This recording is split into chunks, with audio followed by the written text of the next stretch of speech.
Marcus tossed a $100,000 check in front of me right there in the living room of his Malibu seaside villa.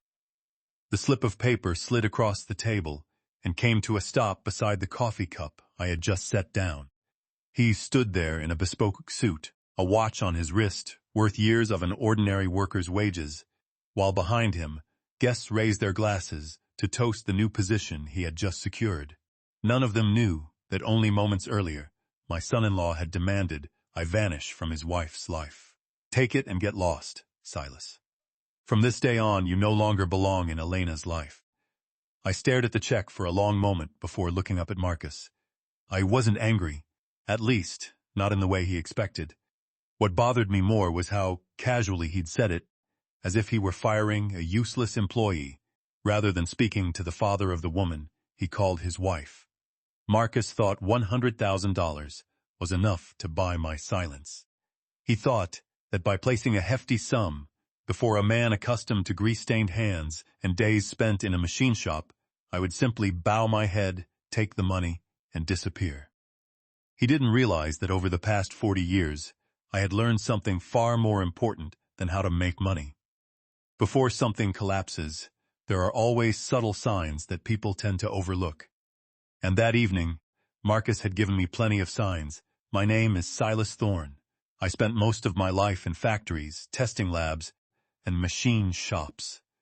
Places where the precision of a mechanical part mattered far more than the brand of the clothes the person standing before you was wearing.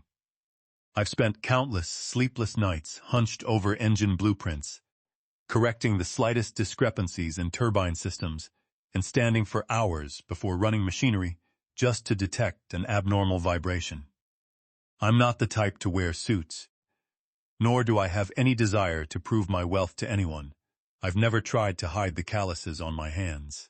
They are the marks of 40 years of labor.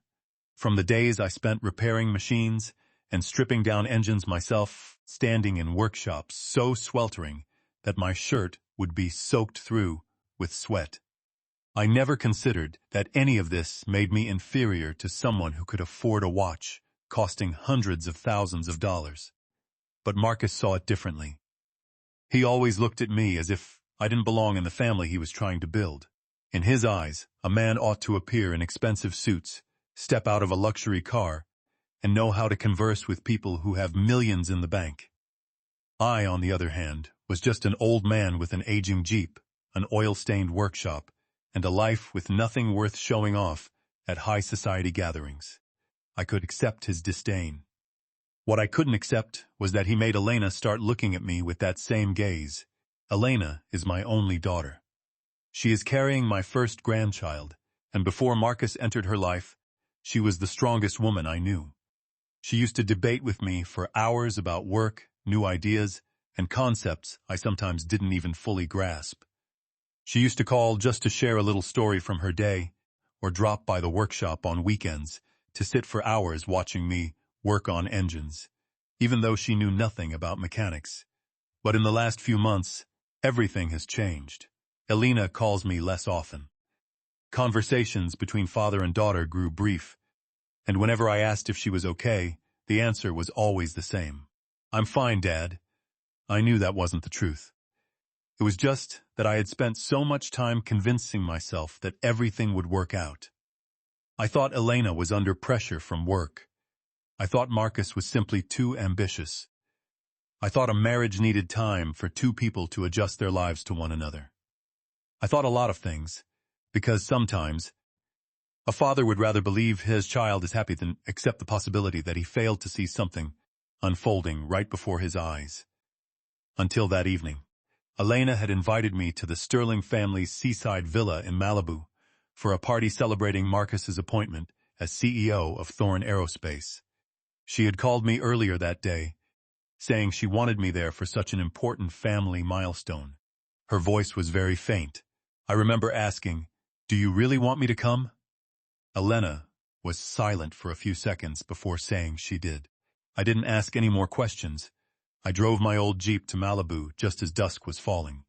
Stepping out of the car, I realized I was practically the only person in the lot not driving a vehicle worth enough to buy my entire workshop. Mercedes, Bentleys, and Porsches lined up in front of the villa. Inside, golden light spilled over the expansive garden, where men in expensive suits discussed the merger that would determine the future of Thorn Aerospace. I walked in without worrying too much about whether I fit in. I was there for Elena, not Marcus. But the moment I saw my daughter, I knew something was wrong. Elena wasn't standing beside her husband to receive congratulations. She wasn't seated with the VIP guests either. She was standing near the kitchen area, clutching a folder and constantly checking the guest list. A server called her over to sort out the seating chart. Someone else asked her to check the lighting. Moments later, Marcus called her name from across the room, and she immediately set down her folder and walked toward him. I stood there watching my daughter hurry back and forth among strangers. She was my daughter. She was also the wife of the man the entire room was toasting. Yet, at her own family's party, she looked like an employee trying not to make a mistake. I stepped closer and called her name. Elena turned, saw me, and smiled. But the smile lasted only a few seconds. When Marcus appeared behind her, the look in her eyes changed instantly.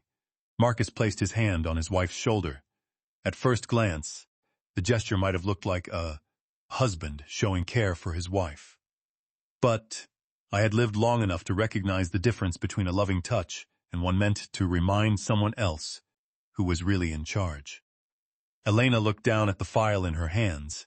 Marcus looked at me. No one said a word for a few seconds, but his eyes said it all. He didn't want me there. And I began to realize that the $100,000 check he later tossed in front of me hadn't been an impulsive decision. It was the final step of a plan he had been preparing for a long time. At that moment, I still didn't know what Marcus truly wanted. I only knew that he had chosen the wrong person to cast out of his family. I didn't drive home after leaving Malibu. The $100,000 check was still sitting on the passenger seat, but I hadn't touched it. I left it there the whole way, a reminder of just how little my son-in-law thought of me. He figured I'd take the money, vanish somewhere far away, and let Elena go on, living under his thumb. What Marcus didn't know was that I had stopped caring about the money he offered long before he ever slammed it onto the table. I turned off the highway and headed straight for downtown Los Angeles.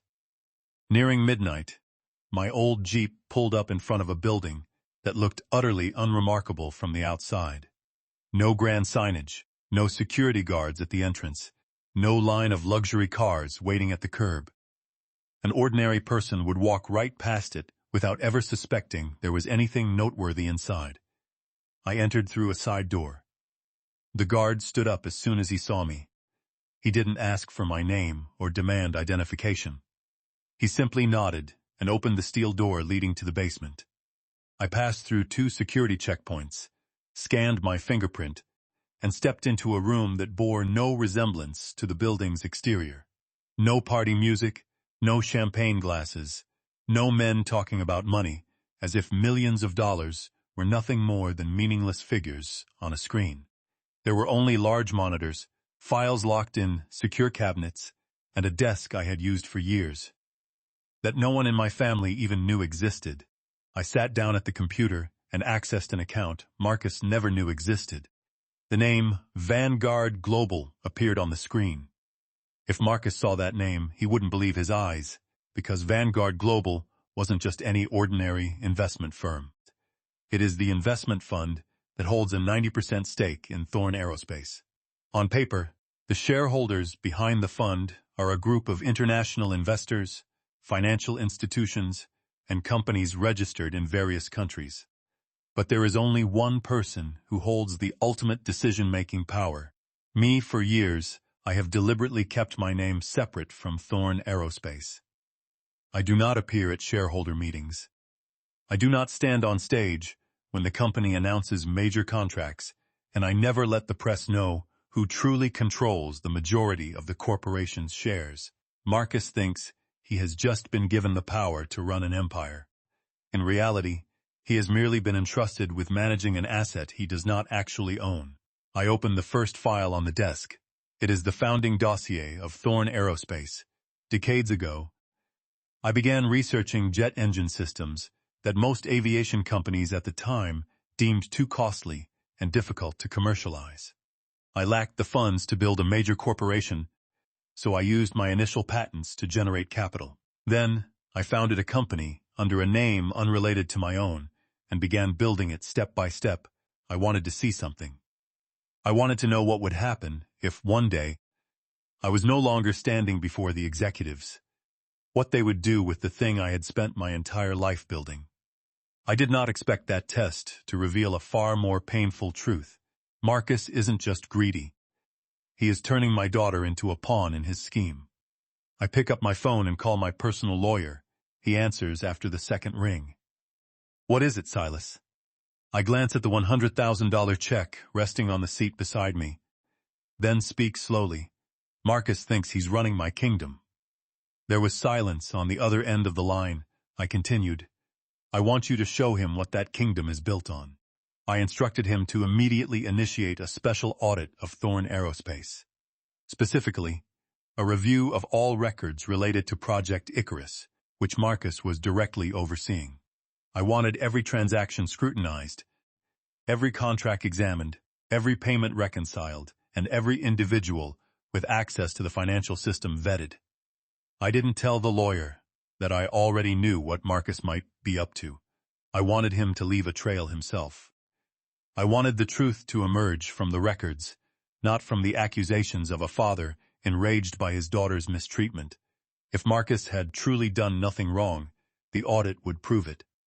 But if he was hiding secrets, I would let the numbers speak for themselves. Yet, before investigating the company, I needed to know what was happening with Elena. I opened a private folder my assistant had been quietly compiling over the past few months. It contained Marcus's work schedule, records of unusual financial transactions, and reports I had previously dismissed as insignificant. There were recurring transfers to an account in Nevada. There were credit card charges from Las Vegas casinos. There were bills from luxury hotels that Marcus had never accounted for. And there were transactions involving Elena's assets. I sat motionless before the screen. That was when I understood why Elena had grown so withdrawn. Marcus didn't just want power within the company. He was systematically stripping my daughter of what was rightfully hers. It wasn't the money that hurt the most. I had spent a lifetime earning money. I knew it could be made, and just as easily lost. What I couldn't accept was that Marcus had made Elena believe she no longer had any say over her own life. I thought back to that evening in Malibu. I remembered the way she stood in the corner of the kitchen. I remembered the look in her eyes when Marcus placed his hand on her shoulder. And I remembered his words as he tossed the check onto the table. From this day forward, you no longer have a place in Elena's life. I hadn't answered him then. Now I understood why. If I had revealed my true identity to Marcus, he would have had time to cover his tracks. I didn't want him to know. I wanted him to keep believing I was just an old man with an old Jeep and grease-stained hands. I wanted him to keep underestimating me, because his arrogance was exactly what would cause him to make a mistake. The next morning, I received the first call from the audit team. They had found irregular transactions within Project Icarus. Not enough to prove criminal activity yet, but enough for me to know I'd been right not to let it slide. Some of Thorn Aerospace's old blueprints had been accessed from accounts with no legitimate reason to open them. Certain contracts with foreign partners were valued far above their actual worth, and a significant payment had been routed through an intermediary company I'd never heard of. I told them to keep digging. No alerting Marcus, no contacting Elena, no letting anyone in the Sterling family know. I wanted the whole truth before taking action. 3 days later, I got another call. This time, the person on the other end wasn't a lawyer. It was Elena. I stared at my daughter's number for a long time before answering. Dad? Her voice was so faint I had to ask her to repeat herself. I'm here. There was a long silence. Then Elena asked me a question I would never forget. Do you really think I've changed? I didn't answer right away. I knew she was asking about herself, But I also understood there was something more behind the question. She wanted to know if I still believed in her. I said, "I never thought you'd changed." Alina took a deep breath. "Then, why don't you trust Marcus?" I looked at the computer screen in front of me, where the suspicious transactions were still displayed. I couldn't tell her. "Not yet," I simply replied, "because I've lived long enough to know that a person can sound very convincing when they want others to believe them." Elena fell silent. I heard Marcus calling her name in the distance. Instantly, Elena's tone changed. "I have to go." The call ended. I sat alone in the dark room. That was when I realized Marcus wasn't just running the company. He was systematically turning my daughter against the very father who had raised her. And if I wanted to save Elena, I couldn't just go after Marcus. I had to uncover the entire network behind him. After all, a man can't hide so much without help from others. I started with Project Icarus, and what we discovered next was far worse than anything I had imagined. I used to think a major corporation could hide almost anything if its leader held enough power. I was wrong. People can be expert liars, but numbers cannot. They do not negotiate, they feel no fear, and they take no sides. If a sum of money vanishes, it leaves a trail. If a blueprint is sold, the system logs exactly when it was accessed. And if someone is siphoning company funds to bankroll their personal lifestyle, the numbers will sooner or later tell the whole story. It took my audit team nearly a week to piece together the initial clues. At first, the transactions looked like routine business expenses. Some were logged as market research costs, others were routed through consulting firms, and some were broken down into smaller amounts to avoid raising red flags. But when we laid everything out side by side, a pattern began to emerge. Marcus was skimming money, not in one massive lump sum. He was taking it bit by bit, tens of thousands of dollars here, another few tens of thousands there, followed by small payments routed through shell companies before circling back to accounts he controlled. This method made detection difficult during a standard audit, as each individual transaction appeared legitimate. But when added up, the total amount was staggering, enough to leave me sitting motionless before my screen for a long time. I wasn't angry about the money itself. I was angry because I had given Marcus a chance. I had believed he could be a good husband to Elena. I had thought a young man's ambition wasn't a bad thing. I had even defended him against major shareholders, who questioned whether he had the experience to step into an executive role. I was wrong. Marcus didn't view my trust as an opportunity. He saw it as a weakness. The next report made everything crystal clear. Old Thorn Aerospace blueprints, stored within the secure system reserved for internal projects, had surfaced on an underground market for technical data. It wasn't the complete engine design, but enough critical components for a buyer to put them to their own use. I examined the copies sent over by the investigation team. Marcus's digital signature was in the access logs. There was no mistaking it. He had sold the very things I had spent decades creating. But what baffled me was why someone running a multi-billion-dollar corporation would need to do such a thing. The answer lay in his personal transactions. Las Vegas, five-star hotels, gambling tables with betting limits beyond the imagination of the average person. Transfers made to his parents' accounts. I opened the files one by one. The Sterling family was living far beyond their actual means. Their lavish parties, new cars, private trips, and the jewelry they constantly flaunted on social media were all built on loans and mounting debts. Marcus was using company funds to keep his family's image from collapsing. But there was still one thing I didn't understand. Why did Elena's assets appear in those transactions? I ordered a separate audit of my daughter's inheritance accounts. The results made my blood run cold. A portion of the fortune Elena had inherited from her mother had been transferred to accounts Marcus could access. It hadn't happened all at once, but in small increments under various pretexts. Some were listed as medical expenses. Others were marked as investments. Some charges were even listed as payments for services I'd never heard of. I immediately called my lawyer. To what extent does Marcus have access to Elena's accounts?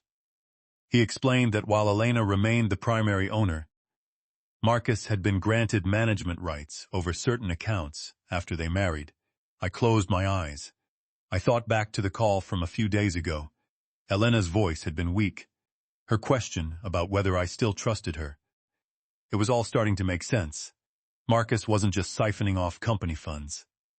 He was systematically stripping away Elena's assets.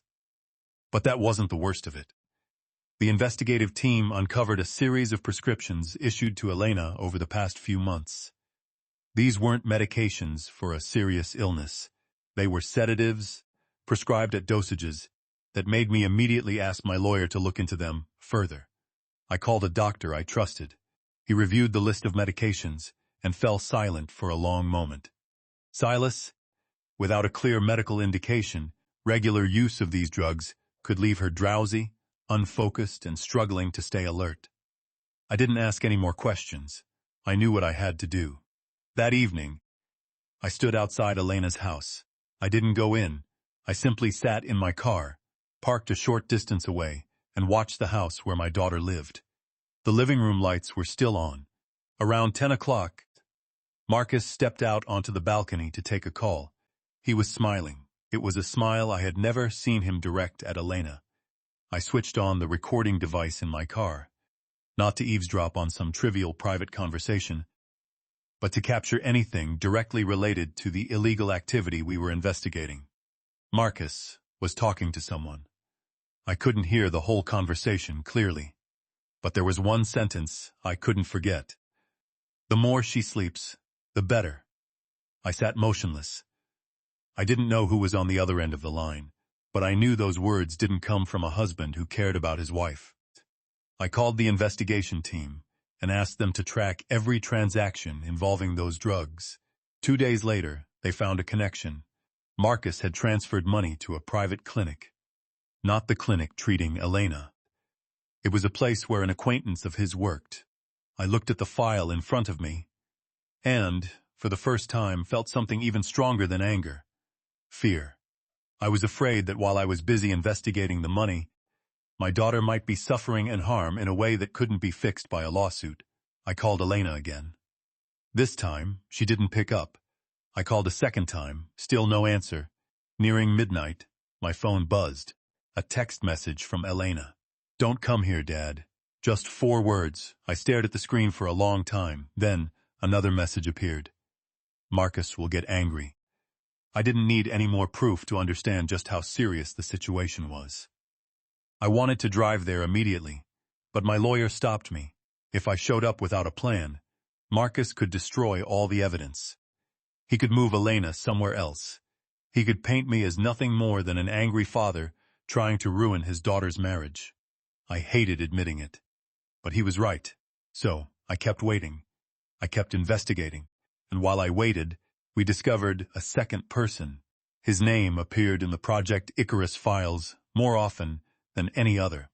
Except for Marcus's, he was a senior technician who had worked for the company, then abruptly quit to provide consulting services for a foreign firm. We tailed him for a few days. Then we discovered he was frequently meeting Marcus at a discreet restaurant near the airport.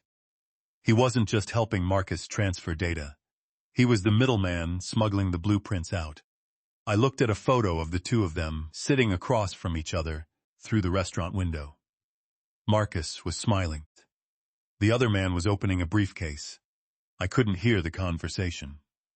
But the investigative team later gathered enough evidence to prove what we had suspected. Marcus had been selling the company's outdated blueprints for cash. He used the money to pay off debts. He used Elena's money to maintain his lavish lifestyle. And he used his power to convince everyone around him that he was a success. I used to think money was the most dangerous thing in the hands of a greedy person.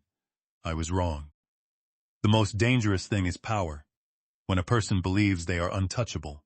Marcus had started to believe just that, and it was that very confidence that led him to make his next mistake.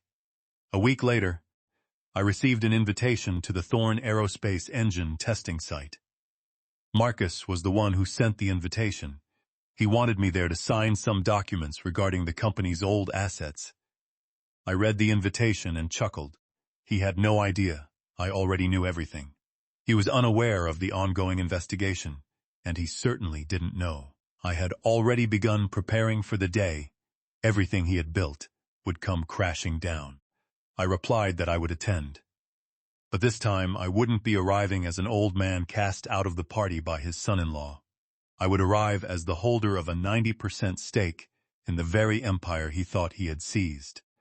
And I wanted to look him straight in the eye while he still thought he was the winner. I arrived at the engine testing facility on a windy morning. The testing site lay far from the city center, tucked behind steel fences and massive warehouses filled with equipment, machinery whose purpose most people would never comprehend. I had spent years in places like this, standing amidst the roar of engines and the scent of hot metal, personally inspecting every detail before a test run.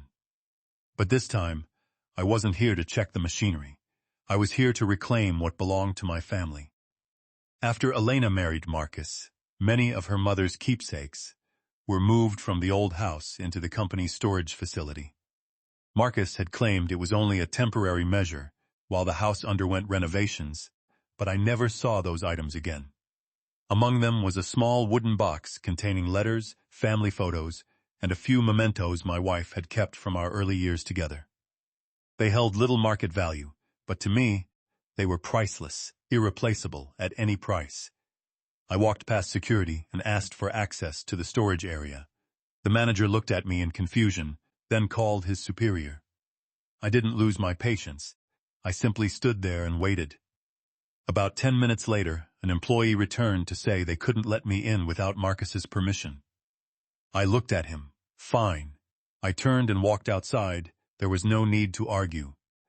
I knew Marcus would show up, and just as I had predicted, less than 20 minutes later, the sound of helicopter rotors echoed in the distance. A black helicopter descended toward the private landing pad beside the operations building.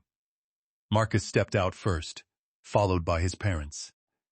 All three of them were dressed in expensive clothes that were completely out of place at an engine testing site. Marcus smiled when he saw me.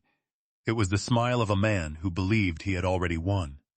He walked toward me, his hands tucked into his trouser pockets.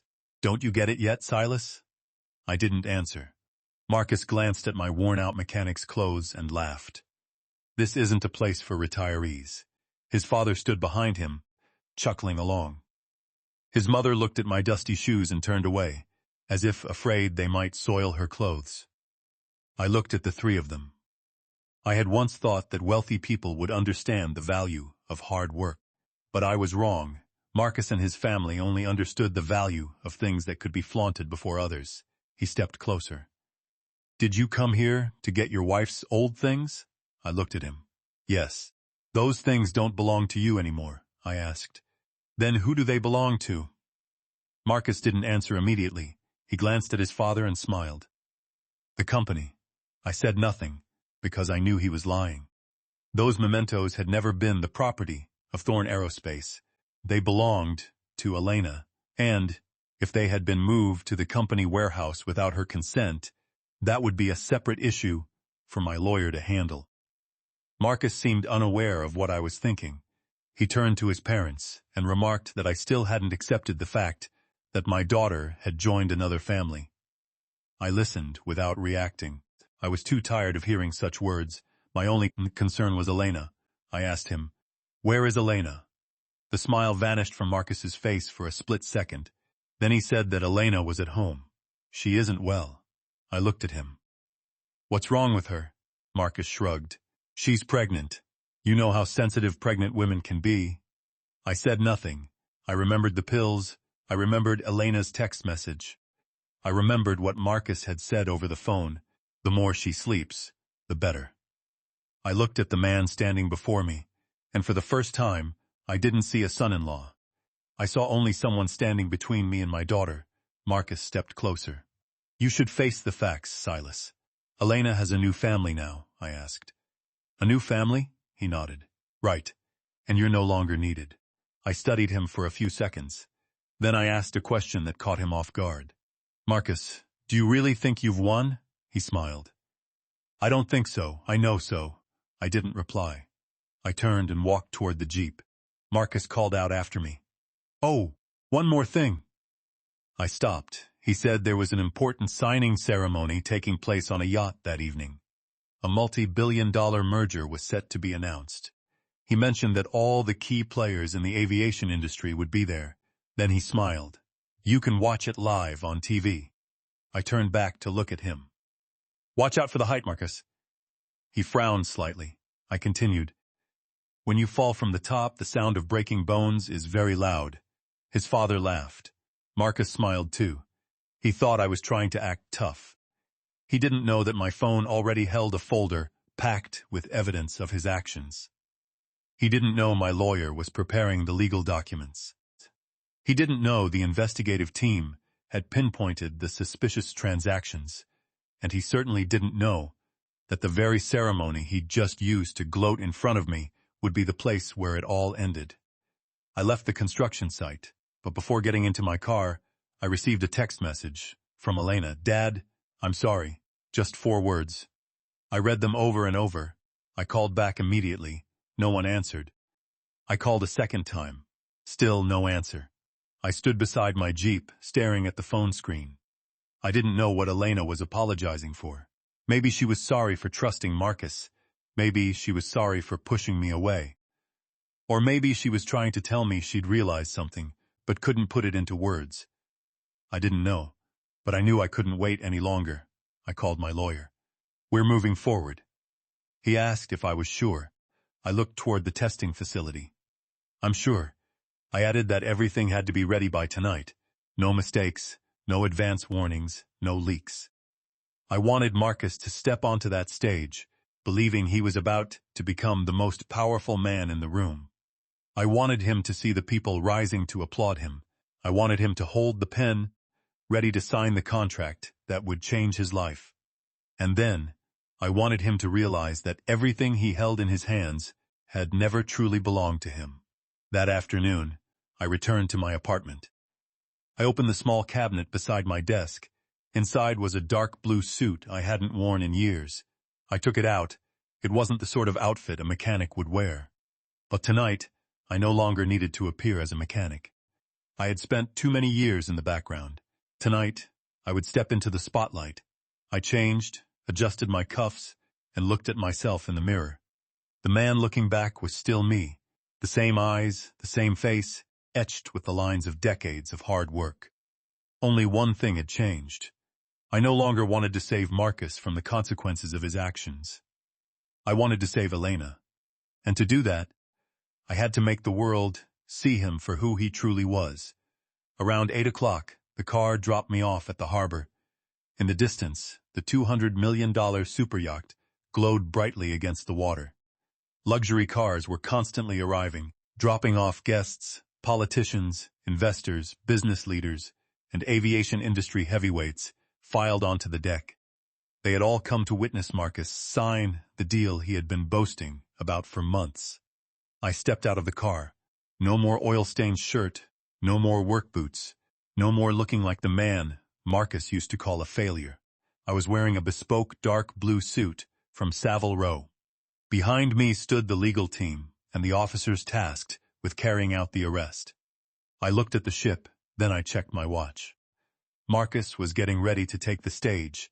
He still didn't know I had arrived, and I wanted that to be the last thing he knew before everything changed. I stepped onto the yacht, and no one recognized me immediately. That came as a relief. I wanted Marcus to have a few more minutes to savor the taste of a victory bought with betrayal, greed, and lies told to his own family. Inside the main cabin, golden light glinted off champagne flutes. The room was filled with expensive suits, designer gowns, and the ritual of polite handshakes. People were discussing the merger in terms of staggering figures, stock prices, the aviation market, and the future of Thorn Aerospace. No one there knew that the future they were toasting had been built upon secrets I had spent weeks gathering. I stood at the back of the room. No one noticed me. Not until Marcus took the stage, He wore an impeccable black tuxedo, a glass of champagne in hand, his face radiating confidence. Beside him stood representatives from the corporation involved in the merger. Down in the front row sat his parents. I looked at them. They were smiling. They truly believed they had won tonight. Marcus began his speech. He spoke of Thorn Aerospace's journey. He spoke of innovation. He spoke of responsibility and the future. He spoke of how the younger generation was ushering American aviation into a new era. I listened to every word. At times, I almost laughed, because I knew the man standing on that stage hadn't built the empire he was boasting about. He was merely standing atop it, and he had used the power handed to him to steal what didn't belong to him. Marcus spoke of family. He said that success meant nothing without loved ones by one's side. I looked down at my hands. I thought of Elena. I remember the years when she was just a child. I remember the first day she called me Dad. I remember the time she'd run to the door to greet me after my long business trips. And then I think of the recent messages. Don't come here, Dad. Marcus will be angry. A man can deceive an entire corporation. But the most painful thing is making your own daughter afraid of her own father. Marcus continued his speech. Finally, he turned toward the large screen behind him. Tonight, he said, we aren't just signing a contract. We are opening a new chapter. The room erupted in applause. I stepped forward. A few people began to recognize me. Some turned to look. Others whispered to their neighbors. Marcus hadn't seen me yet. I kept walking. Until an executive spotted me, he stood up immediately. Mr. Thorne? Marcus turned his head. His eyes met mine. I clearly saw the moment his expression changed. In a split second, the smile vanished. His eyes widened. The hand holding his champagne glass froze. He stared at me as if seeing someone who couldn't possibly be there. I said nothing. Marcus glanced at his parents, then looked back at me. He stepped down from the podium. What are you doing here? I replied. That's impossible. I looked at him. It's possible. People began to murmur. Marcus stepped closer. He tried to remain calm, but I saw the panic in his eyes. This is a private event. I said, I know, you have no right. I cut him off. Marcus, are you sure? He fell silent. I looked up at the stage. Because I think everyone here has the right to know what they're about to sign. The atmosphere in the room shifted. Some people began to stand up. The legal representative for the merging corporation glanced at Marcus. Marcus turned to them. This is just a family matter. I heard that and nearly laughed. A family matter. He had used that very phrase to justify cutting me off from Elena. But now, he wanted to keep it all private. I stepped onto the stage. Marcus moved to stop me. But my legal team stepped forward. No one touched him. We didn't need to. I just had to stand there. The event coordinator looked at me. I said, turn on the screen. He looked at Marcus. Marcus shook his head. No. I looked at the coordinator. Turn it on. The large screen behind the stage went black. Marcus strode quickly toward the control console. Stop. But it was too late. The first video appeared. A dark room. A man sitting in front of a computer. Marcus. The room fell silent. The video showed him discussing Thorn Aerospace blueprints with someone else. Not a spliced conversation, not a still photo. It was the full recording. Marcus was talking about the price of the technical data. He spoke about the buyer. He spoke about how to transfer the money. A few board members turned to look at one another. Marcus stood frozen. I didn't look at him. I looked at Elena. She was standing at the back of the room. I hadn't known she would come, but seeing my daughter, I understood that she had decided to walk in here on her own. Marcus saw her too. What are you doing here? Elena did not answer. The second video began. This time it was a room in Marcus and Elena's house, a discreet camera angle. Elena is sitting in a chair. There is a glass of water on the table in front of her. Marcus walks in. He drops something into the glass. I hear murmurs from the room. Marcus turns around. It's not what everyone thinks. I look at him. Then what is it? He doesn't answer. The video continues. Marcus is talking on the phone. He says Elena needs more sleep. He says that when she isn't fully alert, she won't ask about the accounts. Hearing those words sends a chill down my spine. I already knew. But seeing my daughter on the screen is completely different from reading a report. That is the moment everyone in the room begins to understand.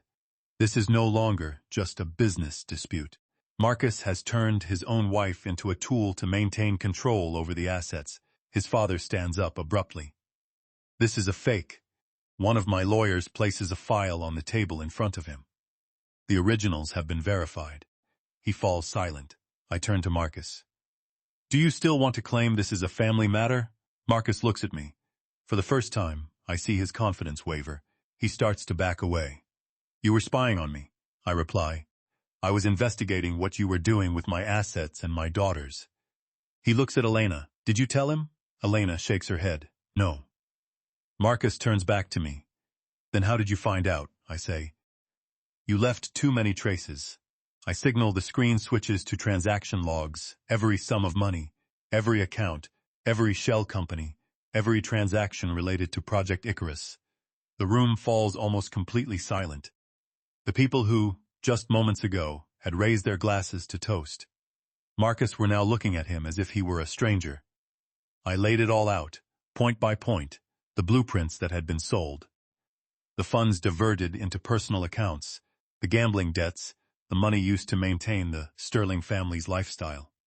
And finally, the transactions involving Elena's inheritance. Marcus no longer tried to argue. He simply stood there. I looked at him. You had it all. He looked back at me. I continued. You had status. You had money. You had a wife who loved you. You had the chance to run a corporation that thousands of people had spent their lives building. I paused. But you still wanted more. Marcus gritted his teeth. You don't understand, I replied. I understand perfectly. He looked at me. You always thought you were better than me. I shook my head. No, I just thought my daughter deserved better treatment. That statement silenced him. Elena was standing a few meters away. I looked at my daughter. She wasn't crying. She just stood there. Perhaps, after everything Marcus had done, she had no tears left to shed. I stepped down from the stage. Just then, the main doors opened. Law enforcement officers walked in. Marcus turned around. He looked at them. Then he looked at me. You can't do this? I didn't answer. One of the officers read out the arrest warrant. Marcus began to struggle. He shouted that I was destroying my own family. He said Elena was pregnant. He said I couldn't take away my grandchild's future. I stood motionless, because I had heard those words enough times before. He only ever thought of the child when he needed to use it to protect himself. He never once considered the child's future when he sold off her mother's assets. He never thought about her future when he drugged her mother into a stupor. And he never thought about her future when he turned the family into a tool to feed his own greed. As Marcus was being led away, he glanced back at me one last time. His gaze no longer held contempt. It held panic. But I felt no sense of victory. I only felt weary. For the man who had once called me father-in-law had ultimately become someone I had to watch get arrested. I turned to Elena. She stepped closer to me. Dad. I embraced my daughter. Neither of us spoke. In that moment, all the money, shares, and billion-dollar contracts lost their significance. I simply wanted to be certain that my daughter was still standing there, still safe, still with a chance to start over. But before we could leave the yacht, Marcus suddenly turned back and shouted, "You think it's over?" I looked at him. He laughed, a desperate, hopeless sound. "You still don't know what Elena has been hiding from you." I looked at my daughter. Elena lowered her head. And for the first time all night, I realized that this story might not be over yet. Marcus was held firmly by the arms by two guards as he was led out of the main cabin. But his final words made me freeze. "You still don't know what Elena has been hiding from you." I looked at my daughter. Elena said nothing. She just stood there, hands clasped, her face so calm that it only deepened my suspicion. I had spent my life reading blueprints, analyzing machinery, and spotting flaws others missed. I knew when a structure was under too much stress. I knew that something appearing perfect on the outside could still be rotting from within. And in that moment I knew Elena was keeping something from me. I asked, "How long have you known about this?" Elena looked at me. 3 months. I didn't answer right away. 3 months. Throughout those 3 months, I had thought I was trying to save my daughter from a dangerous man. I had thought Elena was still being manipulated by Marcus, and that I had to quietly gather enough evidence before exposing him. But it turned out my daughter already knew. She knew far more than I had imagined. I looked at her. "Then why didn't you tell me?" Elena stepped closer. "Because if I told you, Marcus would know." I remained silent. She continued, "I didn't know what he would do if he found out I'd discovered the truth." I looked down at the floor. For the first time in months, I realized that Elena wasn't as weak as I had thought. She was simply trying to survive. Marcus was still being led away, but suddenly, he wrenched himself free from the guard's grip and turned back to look at me. "Do you want to know the truth?" I didn't answer. He smiled. "Then ask your daughter." Elena looked at him. Marcus said, "She already knows." A guard dragged him away. But before the door closed, Marcus shouted, "She knows you aren't who you think you are." The door slammed shut. I turned to Elena. "I want to know." She looked at me for a few seconds. Then Elena walked over to a nearby table. She opened her handbag and took out a white envelope. She placed it in front of me. I looked at the envelope. No name, no address.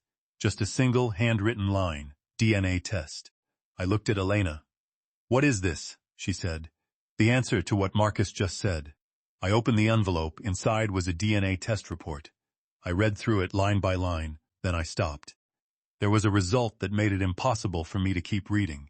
I looked at Elena. She said very softly, "You aren't Marcus's biological father."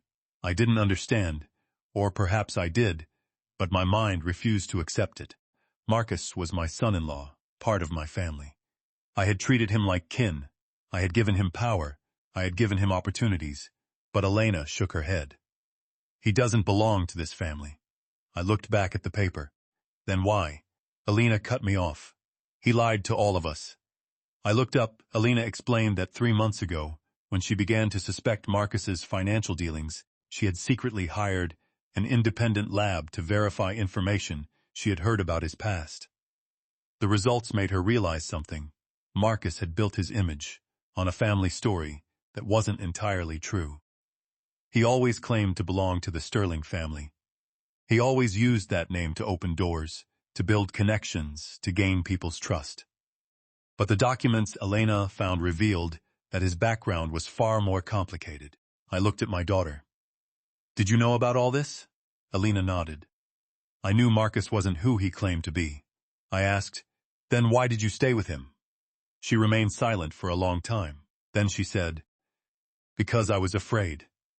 I said nothing. That was the only answer I needed to hear. Elena hadn't stayed because she loved him. She had stayed because she was afraid of him.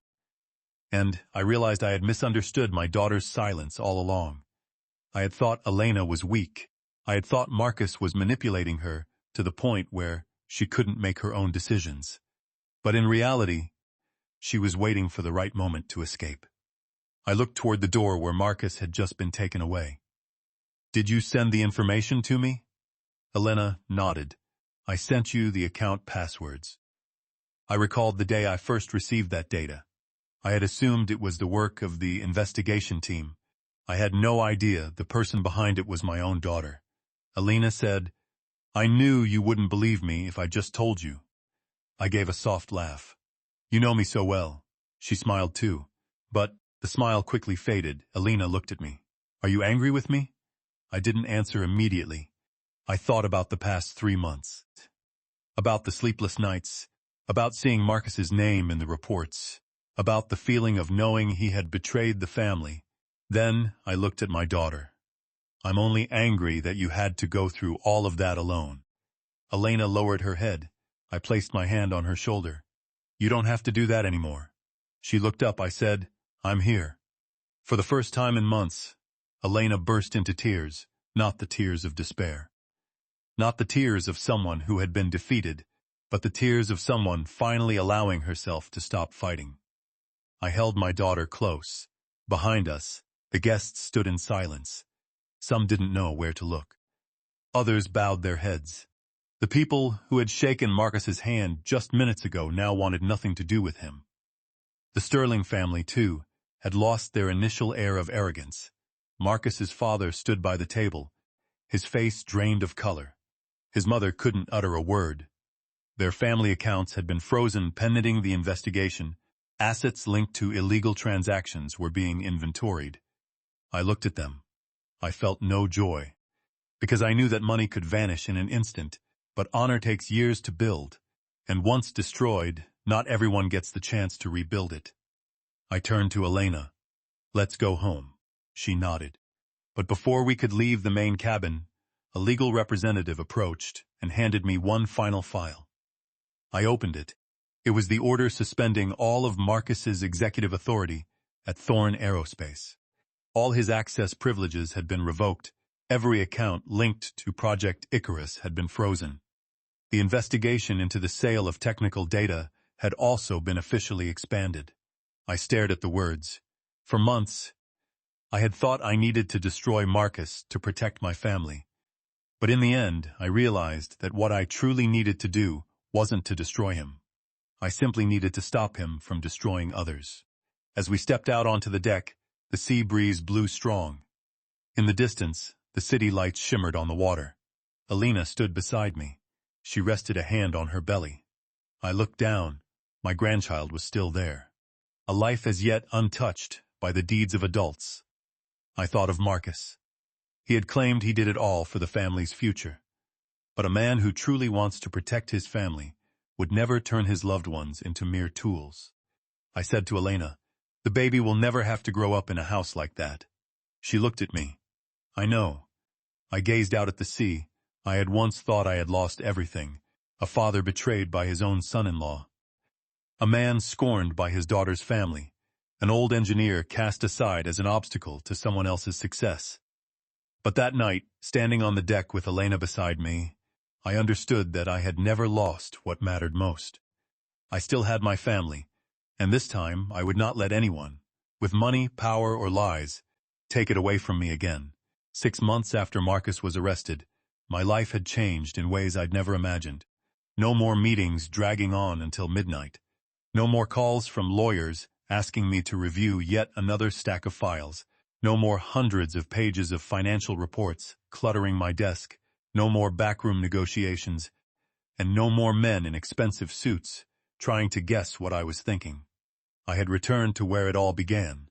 A small workshop by the lake, far removed from the glass towers and brightly lit streets of California. It wasn't a big place. Compared to the facilities once under Thorn Aerospace control, it was practically insignificant, just an old wooden workshop with a corrugated iron roof that had been replaced a few times, a couple of lathes, a large workbench, and the same tool racks I'd used since I was young. Yet, I had never felt more at home anywhere else. I had spent years building bigger things, bigger factories, more modern laboratories. Buildings worth hundreds of millions of dollars. But in the end, the place I wanted to return to was still just that small workshop by the lake. Because here, no one cared how many shares I owned. No one cared how many patents I held. No one asked if I was the man behind Vanguard Global. Here, I was just Silas. An old engineer who liked tinkering with machines and spent too much time wiping down tools that were already clean. That morning, I was sitting at my workbench when I heard the door open. I didn't need to turn around to know it was Elena, Dad. I turned my head. She was standing in the doorway, clutching a small bag. I looked at her, then down at her belly. 6 months ago, she was still carrying the child Marcus had used as a pretext to craft his image as the perfect husband. Now the baby had been born, and every time I saw Elena holding the child, I felt something indescribable. It wasn't because I thought I had saved her. It was because I understood there were things a father couldn't do for his child. I could protect Elena. I could hire lawyers. I could investigate. I could expose Marcus. But the only one who could walk away from that life was Elena, and she had done it. She set her bag down on the table. "What are you doing, Dad?" I looked at the small engine in front of me. trying to fix something that should have been thrown away 10 years ago. Elena laughed. That's just like you. I shrugged. Old things can still be useful sometimes. She looked at me. Are you talking about the machinery or yourself? I laughed too. Both. Elena pulled up a chair and sat beside me. Outside the window, the lake was so still, there wasn't a ripple in sight. I looked at my daughter. She looked so different now, not because of her appearance, but because of her eyes. In the past, Elena would always look at others before she spoke. She would always weigh whether her answer might upset Marcus. She would always check his expression before making a decision.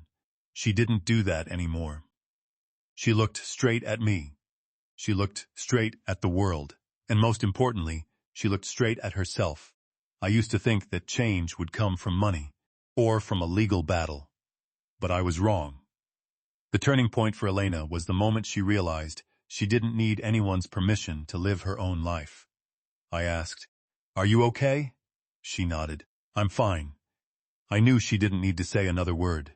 There are questions a father should only ask once, ask too often, and it becomes a form of control.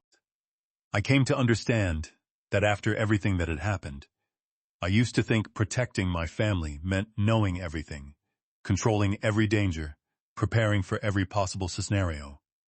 But Elena taught me something else. Protecting someone doesn't mean living their life for them. Sometimes, what a person needs most is simply knowing that if they fall, there is someone standing right behind them, not to pull them back, but to let them know they can get back up. I looked at my grandchild sleeping in Elena's arms. A tiny hand was clutching its mother's finger. I don't know where this child's life will lead. I don't know if they will become an engineer, a doctor, an artist, or anything else. I know only one thing: they won't grow up believing that a person's worth is defined by their bank account. They won't be taught to bow their heads to those with more money, and certainly they won't be taught that family is a place where one must endure humiliation simply for fear of losing love. I want them to know that money can buy a house, but it cannot buy a sense of belonging. It can buy an airplane, but it cannot buy back a year that has passed.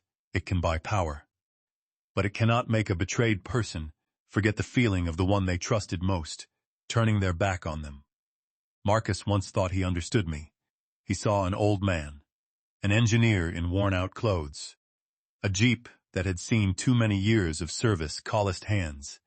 He thought those things signified failure. He didn't understand that I didn't need to prove my wealth.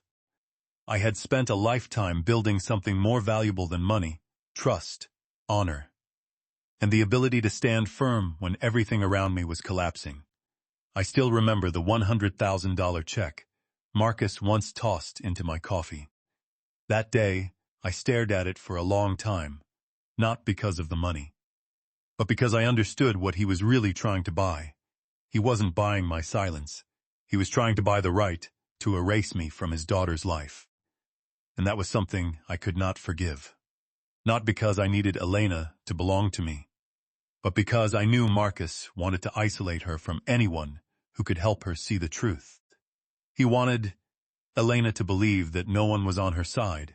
He wanted to turn family into a cage, but he was wrong, because a person can be isolated for a time. They can be made to feel afraid. They can be made to doubt themselves. But if there is still someone out there who believes in them, that cage will never fully close. And I was that person. That afternoon, I took Elena out onto the porch. We sat looking out at the lake. I didn't mention Marcus, didn't mention the lawsuits, didn't mention money. We just sat there for a long, long time. Then Elena asked, "Do you have any regrets, Dad?" I turned toward her. "Regrets about what?" "About building all of that." I knew she was talking about Thorn Aerospace, Vanguard, the patents, the years I'd poured into my work. I thought for a moment. "No."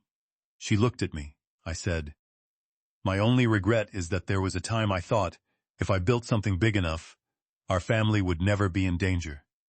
Elena remained silent. I continued, "I used to think money could buy safety. But in the end, it's the people standing by each other who create that." She rested her head on my shoulder. I said nothing more. I gazed out at the lake. The sun was beginning to dip low.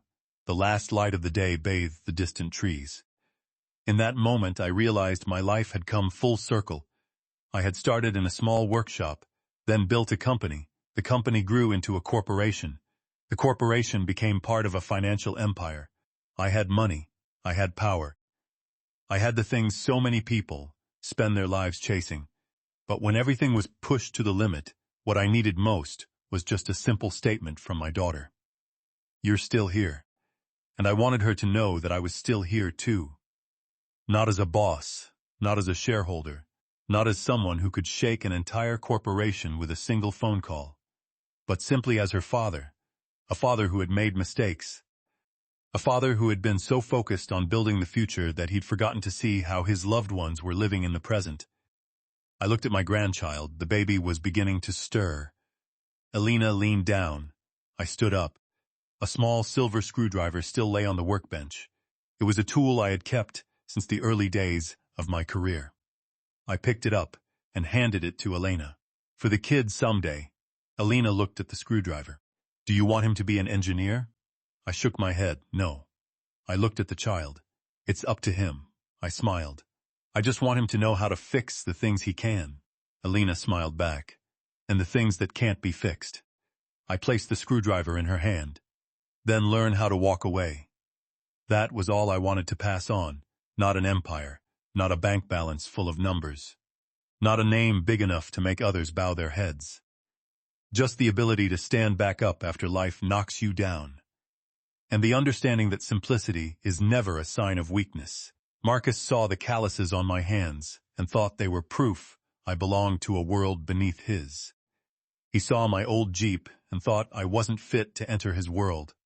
He looked at my mechanic's overalls and thought I didn't deserve to stand beside men in $1,000 suits. But he never understood that the very things he scorned were what kept me going when everything else vanished. A pair of working hands. A father who refused to give up. A man who knew how to wait. And a family that finally found its way back together.